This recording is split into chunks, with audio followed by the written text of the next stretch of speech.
험한 산도 나는 괜찮소, 바다 끝이라도 나는 괜찮소, 내가 주님 따라가겠습니다. 이 고백이 우리 모두의 고백이 되기를 바랍니다. 하루는 예수님께서 갈릴리 지역에 가브나움이라는 동네가 있는데 거기에 시몬과 안드레라는 집이 있었습니다. 그 집에 들어가셔서 말씀을 가르치고 계셨습니다. 그때 참 많은 사람들이 모여들었습니다. 예수님에 대한 소문을 듣고 사람들이 모여들었습니다. 저 예수라는 사람이 병자들을 고친대. 한번 가서 구경해보자. 그리고 그 사람이 하나님의 말씀을 전하는데 너무 신기하고 권위가 있는 것 같아. 우리가 가서 한번 들어보자 라고 하면서 사람들이 많이 모여들었던 겁니다. 이 수많은 사람들의 관심은 대부분 예수님께서 어떻게 병을 고치는지 거기에 관심이 많았습니다. 그리고 또 자신의 몸이 불편하여서 저분이 내 병도 고칠 수 있을까? 아마 이런 관심을 가지고 온 사람들도 많았을 것입니다. 그러나 예수님의 관심은 이들의 관심과 달랐습니다.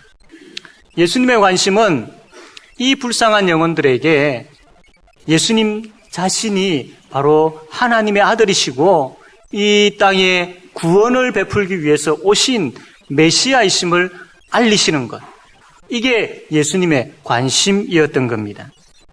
오늘 이 말씀을 통해서 우리가 예수님이 누구인지, 예수님이 어떠한 분이신지를 우리가 바로 알기를 원합니다. 그래서 예수님이 어떤 마음을 가지시고 어디에 관심이 있으시고 우리에게 무엇을 알리기를 원하시는지 그것을 알고 우리 또한 그 예수님을 바로 알아서 하나님 앞에서 예수 그리스도 그분을 믿는 그런 성도로서 바로 세워져가는 은혜가 충만하게 되어지기를 바랍니다. 먼저 우리 예수님은 믿음을 보시는 분이십니다. 우리 누가복음 5장 20절 말씀 다 같이 한번 읽겠습니다. 20절 말씀입니다. 시작.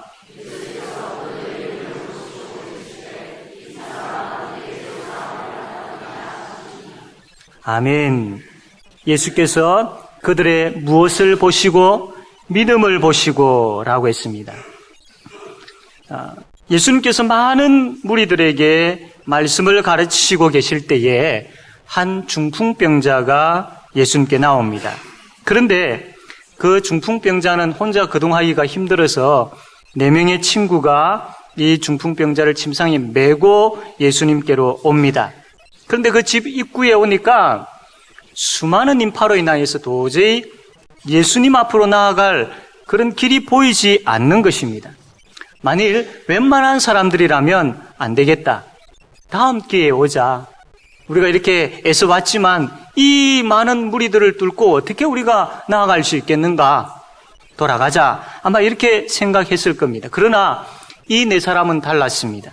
포기하지 아니하고 지붕으로 올라가서 그 지붕을 뚫고 그 중풍병자를 달아내려서 예수님 앞까지 가게 했던 겁니다.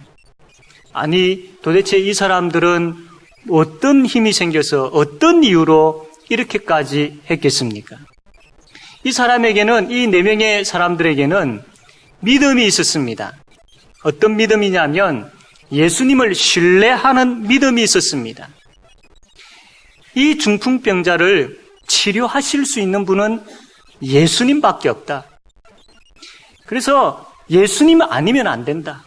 그런 믿음이 있었기에 포기하지 아니하고 지붕까지 올라가서 뚫고 달아내렸던 것입니다. 만약에 이렇게 예수님을 신뢰하는 믿음이 없었다면 아예 오지도 않았을 것이고 또 와서 수많은 인파로 인하여 돌아가 버렸을 겁니다. 예수님 과연 고치실 수 있을까? 많은 사람들을 고쳤다고 하는데 과연 그게 사실일까? 긴가민가? 이런 생각을 가지고 있었다면 그 수많은 인파를 보고 되돌아갔을 것이죠. 그런데 그렇지 않았습니다. 전적으로 예수님을 의지하는 신뢰하는 믿음이 있었고 또한 이 병이 간절하게 치료되어지기를 바라는 사랑이 있었습니다. 이 중풍병자를 불쌍히 여길 줄 아는 그 사랑의 마음이 있었던 것이죠. 그래서 이들은 포기하지 아니하고 이 지붕에 올라가서 뚫고 달아 내렸던 겁니다. 예수님께서 바로 이것을 보셨습니다. 이 행함이 있는 믿음을 보셨던 겁니다. 여러분에게는 이러한 믿음이 있으십니까? 여러분에게는 이러한 믿음의 동력자가 있습니까? 중풍병자에게 이 4명의 친구들은 너무나도 귀한 믿음의 동력자입니다. 이 중풍병자에게 참 중풍병자가 복받은 것 중에 하나가 이러한 믿음의 동력자가 있었다라는 것. 전적으로 예수 그리스도를 신뢰하고 의지하는 가운데 이 친구의 병을 고칠 수 있는 분은 예수님밖에 없다라는 그 믿음과 또 이 친구를 진정으로 사랑하는 그 사랑의 마음을 가지고 포기하지 아니하고 예수님께로 이 친구를 데리고 나왔던 그런 믿음이 있는 그런 동력자가 있다라는 게 이 중풍병자에게는 큰 복인 것이죠. 여러분에게는 이러한 귀한 믿음의 동력자가 있습니까? 이러한 믿음의 동력자가 점점 많아져가는 그런 우리 모든 성도들이 되어지기를 바랍니다. 뿐만 아니라 이 말씀을 통해서 우리가 또 결단해야 될 부분들이 뭐냐면 내가 바로 그런 믿음의 동력자가 되어야 한다라는 겁니다. 아낌없이 사랑하고 위하여 진심으로 기도하는 그 믿음의 동력자가 내가 먼저 되어야 한다라는 것이죠. 여러분은 누구를 사랑하고 계십니까? 누구를 위해 기도하고 있습니까? 한 영혼을 위하여 진심으로 예수님 앞에 나아가 엎드려 정말로 간절하게 그를 위해 기도하는 그런 모습, 우리 주님께서 보기를 원하십니다. 이 4명의 친구의 믿음을 보시고 라고 한 것처럼 우리 주님은 우리의 믿음을 보기를 원하시는데 내가 다른 지체를 위해서 정말로 사랑하고 헌신하고 그를 위하여 기도하는 바로 그 믿음의 동력자로서의 바로 그 믿음, 우리 주님께서 보기를 원하신다라는 겁니다. 한 영혼을 위하여 믿음으로 예수님 앞에 나아가도록 합시다. 그 한 영혼을 위하여 믿음으로 주님 앞에 부르짖읍시다. 그래서 그 영혼이 주 안에서 회복되어지고 성숙되어지고 세워지기를 소망합시다. 그 믿음을 보시고 그 영혼을 우리 주님께서 세워주실 줄로 믿습니다. 예를 들면 우리 대청부나 또 청년회의 지체 가운데에 잘 나오지 아니하는 그런 지체가 있다라고 합시다. 그러면 그 기간에서 정말로 이 4명의 친구들처럼 하나님 앞에 이 영혼을 놓고 부르짖어야 됩니다. 하나님이여 하나님이여 이 영혼을 불쌍히 여겨주십시오. 하나님 아니면 안 됩니다. 주님 다시 돌아오게 해주십시오라고 간절하게. 왜? 같은 지체이기 때문에 예수 그리스도 안에서 한 형제 자매이기 때문에 그렇게 간절하게 부르짖는 부르짖음이 있어야 됩니다. 우리 구역도 마찬가지입니다. 구역 식구들 가운데에 정말로 참 아파하고 힘들어하는 분이 있다든지 또 오랫도록 나오지 아니하는 분들이 있다든지 그렇다면 이 4명의 그런 친구들처럼 예수 그리스도 아니면 안 됩니다. 예수만이 소망이고 예수만이 길이고 진리고 생명입니다라는 그 믿음을 가지고 부르짖어야 됩니다. 그 영혼을 위하여서 그 영혼이 하나님 앞에 바로 세워지기를 원하면서 부르짖어야 됩니다. 주님께서 보시기를 원하는 믿음이 바로 이러한 행함이 있는 믿음이다라는 겁니다. 주일학교 아이를 맡고 있는 교사들도 마찬가지입니다. 이렇게 부르짖을 때에 믿음의 역사가 일어날 줄로 믿습니다. 그냥 우리가 같이 이렇게 기도합시다라고 하니까 그렇게 기도하는 것이 아니라 참 수많은 인파 앞에서도 되다로 서지 아니하고 포기하지 아니하고 지붕까지 올라가고 또 그것을 뚫어서 내리는 바로 그 행함이 있는 믿음. 주께서 그것을 보기를 원하시는 것이죠. 바로 그 적극적인 믿음이 우리에게 필요한 때입니다. 아니 너무나도 필요합니다. 하나님 앞에서 나 중심의 믿음이었다면 그러나 이제는 정말로 다른 지체를 생각하면서 그 지체가 하나님 앞에 바로 세워지기를 소망하고 믿는 믿음을 가지고 그 지체를 위하여 중보 기도하며 하나님 앞에 나아가야 됩니다. 주께서 세워주실 줄로 믿습니다. 주께서 회복시켜 주실 줄로 믿습니다. 주께서 다시 불러주실 줄로 믿습니다. 주님 아니면 안 되기 때문입니다. 라는 그 믿음을 가지고 나아갈 때에 우리 주께서 그 믿음을 보시고 그 기도를 들으시고 역사하여 주실 줄로 믿습니다. 그래서 믿음의 역사가 충만한 제5영도 교회가 되어지기를 바랍니다. 어제 문답 당일을 하는데 이렇게 그 문답을 받으시는 분들에게 질문을 했습니다. 참 그 질문을 하고 답하고 하는 부분들이 딱딱한 부분들이 아니었고 참 정말로 질문을 하였을 때 그분들의 대답이 참 때로는 어떤 분들은 눈물을 걸성걸성하면서 그렇게 대답하는 참 진실 어린 대답을 보았습니다.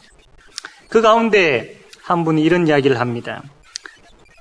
내가 예수 믿기 전에 참 절에를 나갔는데 절에 가서 뭐 절도 해보고 다 해보았지만 아무런 감동이 없습니다. 그런데 교회에 와서 하나님 앞에 예배를 드리는데 가슴이 뭉클하고 눈물이 나더라.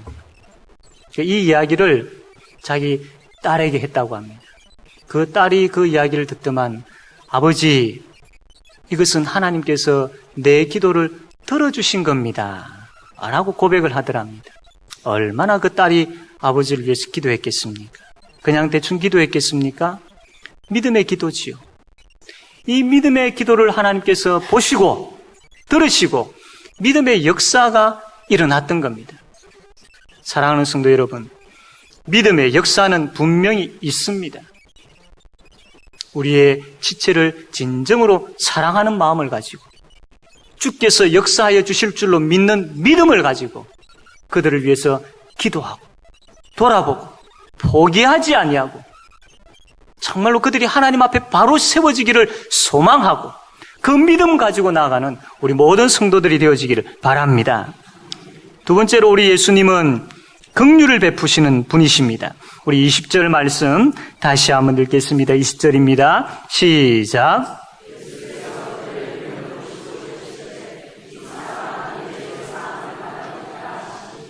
아멘. 예수님께서 이 사람아 내 죄사함을 받았느니라 라고 이 중풍병자에게 이야기합니다. 이 예상 밖의 말씀이죠. 중풍병자는 참 치료되기를 원했겠죠. 그 마음이 강했을 겁니다. 그러면 예수님께서는 일어나라, 너 병이 다 나았다, 이 말씀을 먼저 하셔야 됩니다. 그런데 그 말씀보다는 예상 밖으로 내 죄사함을 받았다라고 말씀을 합니다. 왜 그랬을까요? 이것은 예수님의 긍휼이었습니다. 왜냐하면 그 당시에 대부분의 유대인들은 어떤 생각을 가지고 있었느냐 하면 육체의 질병을 죄의 결과로 보고 있었던 겁니다. 중풍병자나 나병이나 이런 심한 병 같은 경우에는 더 했던 것이죠. 그래서 이 중풍병자는 이중고통을 가지고 있었습니다. 오랫도록 치료되지 않는 심한 육체적인 고통을 안고 있었고 또 한쪽 마음은 죄책감입니다. 내가 하나님으로부터 저주를 받아서 이렇게 내가 고생하고 있구나 라는 그 마음. 그래서 육체적인 고통과 심적인 고통, 이 고통, 두 가지 고통으로 인하여서 많이 힘들었던 겁니다. 오히려 육체적인 고통이야 참 참고 인내할 수 있겠지만 이 마음의 고통은 그 무엇으로도 해결되어질 수가 없다. 그래서 너무나도 힘이 들었던 것이죠. 또 주위 사람들은 따가운 눈총으로 자기를 보는 것 같았습니다. 이러한 그 죄책감으로 가득 차 있는 하나님의 저주를 받아서 내가 이런 큰 병을 가지고 있다라는 죄책감으로 가득 차 있는 이러한 중풍병자에게 예수님께서 하신 말씀이 이 사람아 내 죄사함을 받았느니라. 이것은 이 사람에게 큰 복음이었습니다.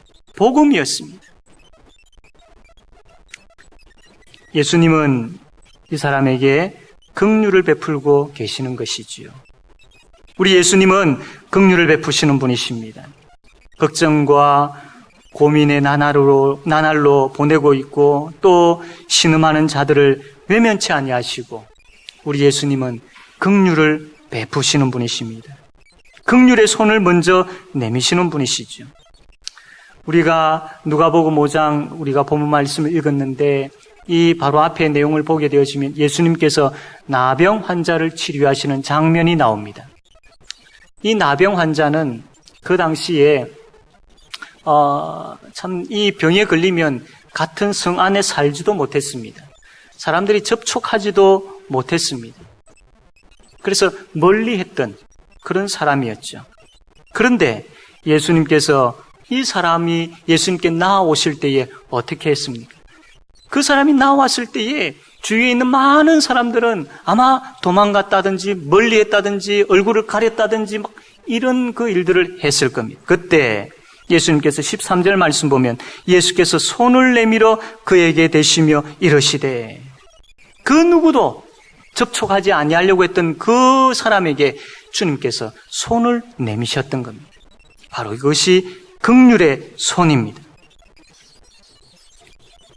나병 환자와 같고 중풍병자와 같은 인생이 바로 우리이지 않습니까? 이러한 우리에게 예수님께서 먼저 긍휼의 손을 내미셨습니다. 그 긍휼의 손으로 인하여서 우리가 구원받았지 않습니까? 그리고 그 긍휼의 손은 지금도 계속해서 우리에게 내밀고 계시고 우리를 붙잡고 계십니다. 주님은 이제 우리가 긍휼 베풀기를 원하십니다. 여러분, 우리의 관심이 어디에 있습니까? 소외되고 가난하고 아파하고 또 우리의 손길이 필요한 그러한 분들에게 관심을 두고 있습니까? 우리 주님께서 우리에게 주신 그 긍휼이 정말로 저와 여러분을 통하여 그들에게 흘러가고 있습니까? 그들에게 관심을 가져야 합니다. 그들에게 긍휼이 흘러가야 합니다. 그것이 긍휼이 여김을 받은 자의 아름다운 모습이죠. 주께서 우리에게 큰 긍휼을 베풀어 주셨습니다. 차고 넘치는 긍휼을 베풀어 주셨습니다. 이제 그 긍휼을 흘러보내야 한 우리의 책임이 있고 또 우리의 사명이 있습니다. 긍휼을 흘려보내는 그 차고 넘치는 긍휼을 우리의 지체들에게, 우리 성도들에게, 우리의 이웃에게 흘러넘치도록 그렇게 긍휼의 손을 내밀 줄 아는 그런 저와 여러분 되어지기를 바랍니다. 세 번째로 우리 예수님은 죄를 사하시는 분이십니다. 우리 24절 말씀, 누가복음 5장 24절 말씀 다 같이 한번 읽겠습니다. 시작.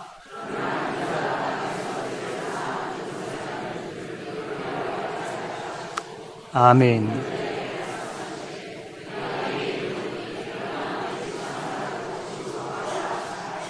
아멘. 예수님께서 이 중풍병자를 고치시고 계시는 그 장소에 바리새인과 서기관들이 있었습니다. 이 사람들은 예수님에 대한 소문을 듣고 도대체 예수가 누군가 궁금했던 것이죠. 그래서 예수를 만나보기 위해서 왔던 겁니다. 그리고 또 한 가지 참 이 자기들 생각에 이 예수가 많은 인기를 얻게 되어지니까 긴장이 되었고 자기들의 어떤 그 존재감이나 자기들이 존경받는 것이나 자기들의 가르침들이 지장이 생길까봐 걱정도 되었던 겁니다. 시기와 질투의 마음이 이들에게 있었던 것이죠. 그래서 이 바리새인과 서기관들은 어떻게 하면 저 예수의 꼬투리를 잡을 수 있을까라는 생각으로 앉아 있었던 것이죠. 그때 마침 예수님께서 내 죄 사한다라는 이 이야기를 하는 것이 아닙니까? 이 이야기를 들었던 이 사람들이 어떤 생각을 하느냐면 21절에 보니까 서기관과 바리새인들이 생각하여 이르되 이 신성 모독하는 자가 누구냐? 오직 하나님 외에 누가 능히 죄를 사하겠느냐? 이런 생각을 했던 것이죠. 무슨 말이냐면 아무리 예수 자신이 자기가 사람들의 병을 고친다 하더라도 어떻게 감히 죄를 사한다라고 이야기할 수 있느냐? 죄를 사하는 권세는 오직 하나님밖에 없는데 이 하나님을 지금 신성모독하고 있지 않느냐? 이런 생각을 했다라는 겁니다. 이 마음을 아셨던 예수님께서 23절에 이렇게 말씀합니다. 내 죄 사함을 받았느니라 하는 말과 일어나 걸어가라 하는 말이 어느 것이 쉽겠느냐? 인자가 땅에서 죄를 사하는 권세가 있는 줄을 너희로 알게 하리라. 이 말씀을 합니다. 여러분 한번 생각해 보십시오. 두 가지 말이 있습니다. 지금 중풍병자가 앞에 있을 때에 너희의 죄가 사하여졌다라는 이 말하고 일어나 걸어가라라는 이 두 가지 말 중에 어떤 것이 쉽겠습니까? 정말로 쉬운 것은 일어나 걸어가라 이 말이 쉽습니다. 내 죄사함을 받았다 이 말은 참 어렵습니다. 왜냐하면 앞에 바리새인이나 서기관들이 생각했던 것처럼 이 말은 오직 하나님만 하실 수 있는 말이기 때문입니다. 오직 하나님만 죄를 사하는 권세를 가졌기 때문입니다. 그래서 이 말을 하는 것이 참 어렵습니다. 바리새인과 서기관들이 이렇게 생각하는 것처럼 거기에 있는 모든 사람들이 그렇게 생각하기 때문이죠. 그런데 예수님께서 이렇게 어려운 그가 이렇게 말씀을 하셨을 때에 많은 사람들이 오해하고 신성모독죄로 그렇게 미워할 수 있는 이 어려운 말을 예수님께서 굳이 하신 이유는 바로 내가 죄를 사하는 권세를 가졌다라는 것을 보여주기 위해서입니다. 굳이 참 쉬운 말을 할 수 있지만 어려운 말을 하는 이유는 내 죄 사함을 받았느니라 라는 이 말을 하는 이유는 바로 내가 하나님의 아들이다. 나에게 죄를 사하는 권세가 있다라는 것을 이들에게 가르치기 위해서, 보여주시기 위해서 그렇게 예수님께서 말씀을 하셨다라는 겁니다. 그러시고는 누워있는 중풍병자를 보고 일어나 침상을 가지고 집으로 가라라고 말씀을 합니다. 실제로 죄를 사하는 권세가 예수님에게 있음을 명확하게 보여주셨던 것이지요. 그렇습니다. 예수님은 하나님의 아들이십니다. 예수님은 죄를 사하는 권세를 가지고 계시는 분이십니다. 만약 이 자리에 아직까지 예수 그리스도를 믿지 아니하는 분이 있습니까? 또 혹은 그 죄로 인하여서 죄책감 가운데 사로잡혀 있는 분들이 있습니까? 예수 그리스도 하나님의 아들이신 그분은 죄를 사하는 권세를 가지고 계십니다. 실제로 그분은 십자가에서 우리의 모든 죄를 다 사하여 주셨습니다. 이 믿음을 가지고 예수님 앞으로 나오십시오. 그러면 죄를 사하는 권세를 가지신 주께서 모든 죄를 다 사하여 주실 줄로 믿습니다. 죄책감 가운데 있는 그 문제도 깨끗하게 해결해 주실 줄로 믿습니다. 뿐만 아니라 아직까지 이 땅에는 잃어버린 양들이 얼마나 많습니까? 죄와 사망 가운데 허덕이고 있는 자들이 얼마나 많습니까? 주님은 그러한 자들을 찾기를 원하십니다. 주님은 그들에게도 내가 죄를 사하는 권세가 있단다. 나에게로 와라라고 그렇게 주님은 말씀을 하시죠. 그게 주님의 마음입니다. 그게 주님의 관심입니다. 그렇다면 교회는 어디에 관심을 두어야 되겠습니까? 제5영도교회는 어디에 집중해야 되고 어디에 관심을 두어야 되겠습니까? 예수님의 마음이지요. 죄를 사하는 권세를 가지신 그 예수님이 땅에 오셔서 아직 죄와 사망 가운데 있는 자들에게 이 복된 소식을 알리고 예수 그리스도께로 나오게 함으로 인하여서 그들이 죄와 사망의 권세에서 해방되어지게 하는 것, 이게 바로 예수님의 마음인데 그 마음이 우리가 가져야 될 마음, 우리 교회가 목표로 삼고 우리 교회가 존재하는 이유가 바로 여기에 있음을 명심하셔야 됩니다. 사랑하는 성도 여러분, 하나님께서 이러한 마음을 우리에게 주심으로 인하여서 그래서 복음을 전하고 싶은 마음, 그 영혼들을 교회로 인도하고 싶은 마음, 이러한 마음이 성령의 역사심 가운데 저와 여러분에게 충만하게 되어지기를 바랍니다. 이제 말씀을 맺겠습니다. 우리 예수님은 믿음을 보시는 분이십니다. 믿음은 행함으로 보일 수 있습니다. 여러분은 누구에게 믿음의 동력자로서 사랑을 베풀고 있습니까? 누구를 위하여 기도하고 있고 섬기고 있습니까? 우리 예수님은 긍휼을 베푸시는 분이십니다. 그분이 저와 여러분에게 긍휼의 손을 이미 내미셨습니다. 이제 우리 차례이지요. 여러분은 누구에게 긍휼의 손을 내밀고 계십니까? 누구에게 긍휼의 손을 내미시렵니까? 우리 예수님은 죄를 사하는 분이십니다. 우리의 죄를 사하여 주시는 예수님은 지금도 여전히 잃어버린 영혼을 찾고 계십니다. 죄를 사하시는 예수님을 여러분 누구에게 소개하시겠습니까? 죄와 사망 근세에서 허덕이고 있는 그 영혼이 생각나지 않습니까? 보이지 않습니까? 예수님은 그에게 관심이 있습니다. 동일하게 우리 또한 그에게 관심을 가져야 할 것입니다. 사랑하는 성도 여러분, 예수님을 바로 압시다. 예수님을 바로 알 때 믿음을 보기를 원하시는 예수님, 긍휼을 베푸시는 예수님, 죄를 사하시는 예수님을 만나게 될 줄로 믿습니다. 그래서 형제를 위하여 기도하고 긍휼을 베풀고 또 복음 필요한 자들에게 복음을 전하는 그런 저와 여러분이 되어지기를 바랍니다. 아멘.